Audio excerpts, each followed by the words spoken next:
Rene Higuita with the scorpion kick against Jamie Redknapp. Do you remember that?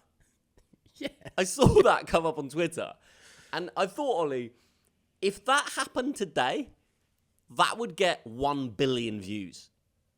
It's only because it happened in the late 90s, early noughties, that it obviously it's repurposed now and people look at it, but it doesn't get the same amount of views. Like, if Allison did that, and by the way, for our younger listeners, Jamie Redknapp had a shot. It was in a friendly against Colombia, and Rene Higuita does something that I've never really seen a footballer do ever before or since. Like, it's the most mad. It's a scorpion kick. Like, what can you say? It's so unnecessary. It's complete. But you know what it was, Ollie? Because he thought the flag had gone up for offside in an earlier move, and it actually hadn't. So he was like, oh, I'm just going to have some fun here. It's a friendly. So he did the scorpion kick, and he makes the cleanest contact with it. But the flag hadn't actually gone up, and the play continued. I believe that's what happened. But anyway, if that happened today, like, you know, Jordan Pickford did that. Anyway, get 1 billion views. Right. But we were talking about... we actually had this conversation in an office a few weeks ago about Higuita, and we were talking about Chilavert, the Paraguayan goalkeeper. He's a goalkeeper that would consistently take and score free kicks and penalties. Chilavert was incredible. Unbelievable, and scored from the halfway line in his career. And if that happened in world football at this point, everybody wants a ball-playing goalkeeper. Nobody wants a free kick, set-piece taking goalkeeper at this point, though. And if you had that, again, that is the most viewed Instagram football feed on the planet. And if he decides to make some TikToks as well and all that kind of stuff of, you know, Chilavert's greatest moments in this modern era, you're talking about the most viewed footballer on social media. But they just don't want to do that anymore, and it's a shame. You know, the great goalkeepers perhaps of yesteryear was like football kits. The greatest eccentric goalkeepers were saved for the 90s, and it doesn't matter how many 60-yard through balls Edison makes to set Manchester City up. You're never going to be Chilavert. I'm sorry. Rogerio Ceni, Ollie, the Brazilian goalkeeper. This will blow the mind of our younger listeners. In his career, he scored... Guess how many goals he scored in his career? Bear in mind, he was Chilavert on steroids, right? Like, took the pens, took every free kick. Without looking up, Ollie, guess how many goals over the course of his career he scored?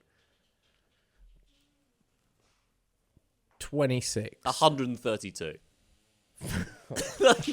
Obviously, he's a keeper, so he had a 20-year career and always took the free kicks. But it would blow the mind of a Gen Z. Like, the goalkeepers genuinely used to come up. Chilavert, like, he was the free kick taker. Like, he'd come up and they'd put a couple of players back and he'd take the free kick. It was bonkers looking back on it. He did it at World Cups for Paraguay. He did it like Chilavert stepped up and tried to take free kicks for his national side at a World Cup. Like, beautiful eccentric 90s football that just would never happen today. You know, you have a Fabian Barthez as well, like, who catches the attention because he's the pint-sized goalkeeper.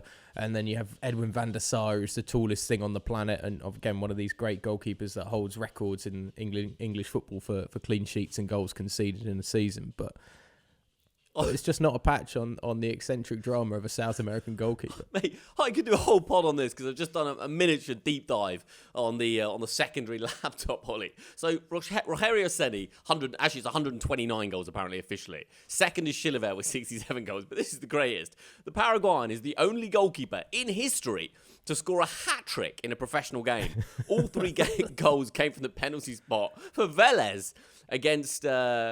Ferro Carril Oeste in 1999. The Paraguayan, who also played for Zaragoza and Strasbourg, also wants to score a free kick from his own half for Vélez against River Plate. I mean, José Luis Chilavert, yeah, if he existed today, well, he wouldn't exist, would he? Because he'd want to take a free kick when he was 11 years old, and a fucking coach would be like, no, you're a goalkeeper, get back in goal, and it would ruin the whole thing.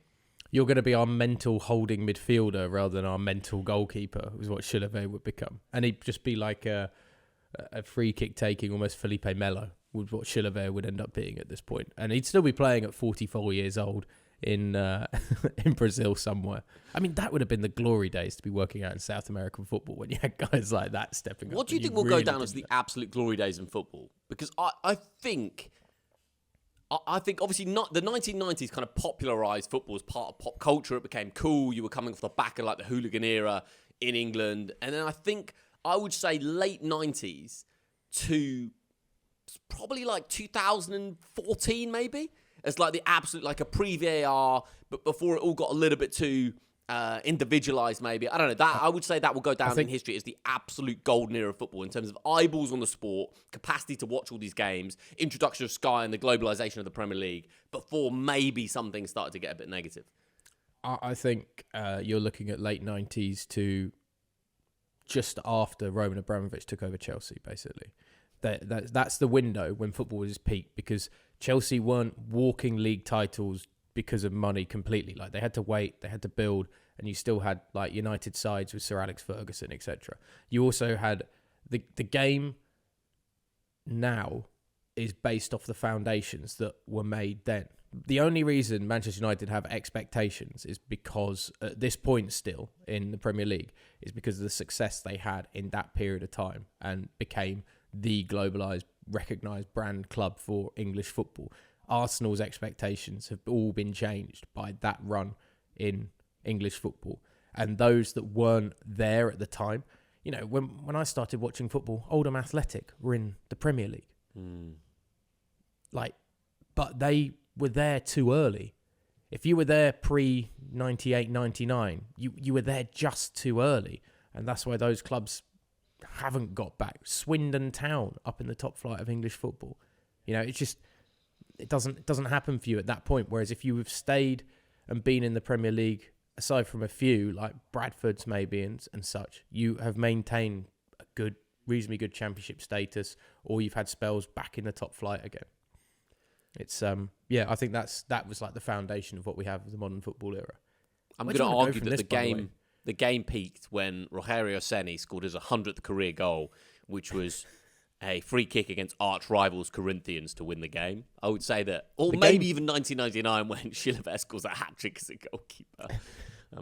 The game peaked when Kaká sent that ball through to Hernan Crespo, and Crespo dinked it over José Dudek. And football should have stopped then at all, because that for me is the best goal in a Champions League final. Or like the Bale overhead kicks and all of that, but the pass and the finish are so unique. And football should have stopped then, including that night, but it didn't. It carried on. Hot take: Zidane's goal against Leverkusen in a Champions League final is slightly overrated. I think the best two goals. I agree with you that for an absolute purist footballing goal, the Kaká to Crespo for Milan's third is just an absurd. Like the weight on the pass, Ollie, that he only needs that one touch is incredible.